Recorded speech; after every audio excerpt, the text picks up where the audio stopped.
Subscribe the channel and press the bell icon for latest updates.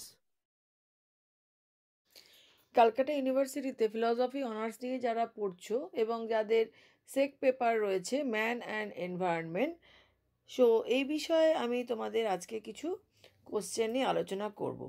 প্রথমেই বলে দিই যে এই বিষয়ে যে বইটি রয়েছে সেটা তোমাদের হয়তো সবার কাছেই এতদিনে আছে, মানে তোমরা কিনে ফেলেছো।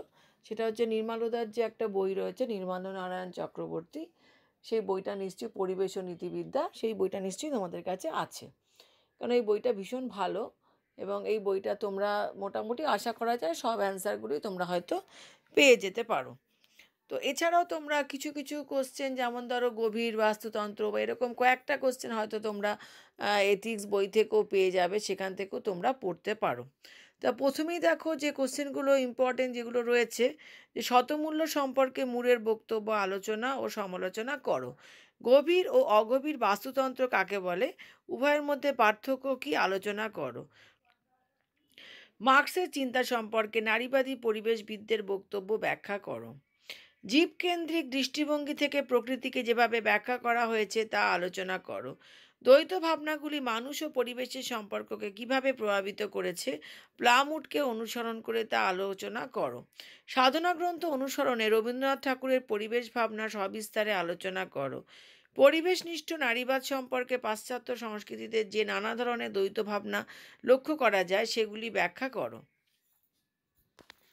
তো এই যে বড় কোশ্চেনগুলো আমি তোমাদেরকে দিলাম, এইগুলো তোমরা ভালো করে পড়বে। এখন অনেক ক্ষেত্রে হয় কি, যে এই কোশ্চেনগুলোর মধ্যে থেকে হয়তো কিছু কোশ্চেন দেখা করে এগুলো 5-এ চলে এসেছে, সেগুলো নতুন করে আর তো বলার কিছু নেই, সেগুলো তোমরা এতদিনে অবশ্যই জেনে গেছো। তো দেখো 5 নম্বরেরও কিছু কোশ্চেন দিয়েছি, সেগুলো কি একটু দেখে নেওয়া যাক। 5 নম্বরের যে কোশ্চেনগুলো খুব ভালো করে পড়বে সেটা হচ্ছে, রামচন্দ্র গুহ কীভাবে গভীর বাস্তুবিদ্যার সমালোচনা করে। গ্রিক গাইয়া তত্ত্ব কাকে বলে, শতমূল্য ও পরতমূল্যের মধ্যে পার্থক্য কী, উপনিষদের অদ্বৈত ভাবনায় মানুষ ও প্রকৃতির সম্পর্ক বিষয়ে সংক্ষিপ্ত আলোচনা করো।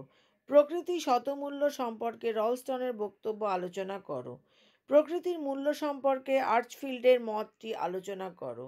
প্রকৃতির আভ্যন্তরীণ উপযোগিতা সংক্ষেপে আলোচনা করো। পরিবেশ সম্পর্কে উপনিষদে যে ব্যাখ্যা পাওয়া যায় তার একটি সংক্ষিপ্ত বিবরণ দাও। মহাকাব্যে মানুষ ও প্রকৃতির সম্পর্ক বিষয়ে সংক্ষিপ্ত আলোচনা করো। পশু পাখি প্রভৃতি প্রাণীর কি নৈতিক মূল্য থাকতে পারে, আলোচনা করো। তো এই যে কোশ্চেনগুলো রয়েছে, এই কোশ্চেনগুলো খুব ভালোভাবে তোমরা তৈরি করো। যে বইটার নাম বললাম সেই বই থেকেই হয়তো ম্যাক্সিমামটাই পেয়ে যাবে।